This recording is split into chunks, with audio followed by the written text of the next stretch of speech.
मानव समाचार, मानवता के हक में। मानव समाचार पे कई फ़ोन आए और लोगों ने बताया कि एजाज बेग साहब जो बैठे थे भूख हड़ताल पर बेमुद्दत, तो उनकी शरारतें को मान लिया गया और केयर पट्टी जो बढ़ाई गई थी तो उसको रद्द किया गया। तो इसमें क्या कितनी सच्चाई है?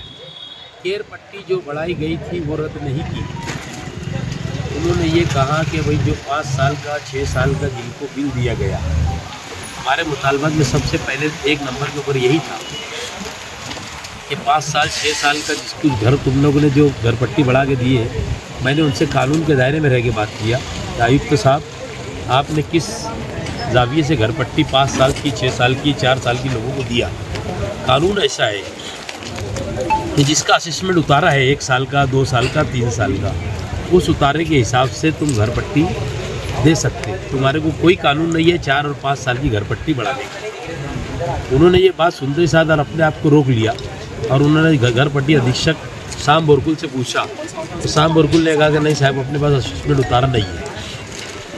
मैंने उनको बोला कि ये तुम वापस लो। दूसरी बात ये थी हमारे इसके अंदर कि कल एक बात मुझे समझ में आई कि घर पट्टी जिसके घर के ऊपर जाएंगी उसका 112 रुपया कोल्बो कंपनी को इन्होंने ठहराव करके दिया। उसकी कल काफ़ी मेरे पास आई, यानी एग्रीमेंट के अंदर उसका ऐसा है, इनके 4 तरीके के 4 है। महासभा का ठहराव अलग था, स्टैंडिंग का ठहराव अलग था, उसके बाद एग्रीमेंट अलग थी और जो उसकी कॉपी दी गई उसकी वो अलग थी। 4 तरीके के 4 लोगों ने ये किए। तो हमने उसको पूछा कि 112 रुपये किस बारे में तुम दे रहे? 112 का मतलब ये है कि 1,20,000 घर है शहर के अंदर, उसको 112 का करेंगे तो 1.5 करोड़ रुपया सालाना शहर की आवाम के ऊपर बोझ पड़ेगा। ये 5 साल के लिए इन्होंने ठहराव करके दिया था, मुझे 7.5 करोड़ रुपया। कमिश्नर ने हमारी बात को सुनते साथ घर पट्टी अधीक्षक को कहा कि भाई इसको फौरन रद्द किया जाए। हम अभी आपको आवाम के 6 मुतालबात हमने लेके बैठे थे। उन्होंने पानी की पाइपलाइन के बारे में भी हमको कहा कि पानी की पाइपलाइन के लिए पैसा पड़ा है, 2-4 रोज़ के अंदर जहाँ जहाँ तुमको डालना है, जहाँ भी आवाम का रिक्वायरमेंट होगा तुम बोलो, हम फ़ौरन उसको डाल के देंगे।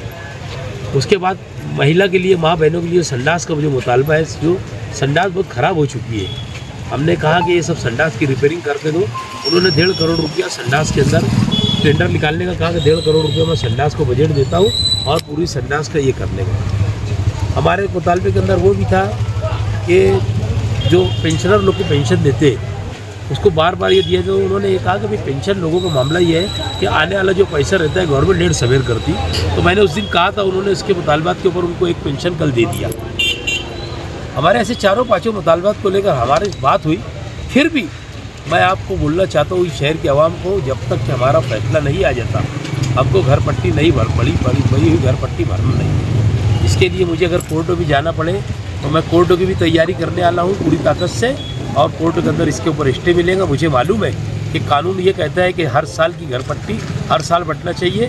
जो तुमने अगर 10 साल पहले किसी ने घर बनाया तो 10 साल पहले इनके पास असेसमेंट उतारा ही नहीं है कि 10 साल का दे सकते, और कोई प्रूफ नहीं है कि 10 साल पहले की ये केयर पट्टी दे सकते हैं। ये टोंडी जो बातें कमिश्नर बोल रहा है और लकड़ी लड्डू हर एक को थमा रहा था, नहीं आप उससे मुतमईन नहीं? आप लिखी में नहीं, आप अधूरी बात सुने होंगे। वो लेटर लेकर आ रहे हैं, उसके लेटर के लिए हम इंतजार में बैठे। वो लेटर देगा तो ही बात बनेगी, नहीं तो हम तो अभी कहाँ उठे, हमारा तो पूरा बोरिया बिस्तर यही है। मतलब आप लिखी के ऊपर यकीन रखेंगे? लिखी देगा तो ही बात होगी। वो हमको कोर्ट में भी काम आएगी, हमको हर जगह काम आएगी, आवाम के बीच जाएंगे, हम वही बोलेंगे। उन्होंने एक बात ये कहा कि वो 3% जो पानी हमने घर पट्टी बढ़ाई है वो कानून से बढ़ाई है। मैं बोला ये कौन से कानून से बढ़ाई है? अब ये शहर की आवाम जिन्होंने बढ़ाया है, यहाँ के महापौर से पूछना चाहिए सवाल, जो उस वक्त तो 5 साल जिन्होंने राज किया, इनसे पूछेगी शहर की आवाम कि कौन से कानून से बढ़ाई है। उन्होंने कानून का यही हवाला दिया कि जिस महासभा ने बढ़ाई है वो करना है। वो कमिश्नर साहब से आवाम शहर की पूछेगी।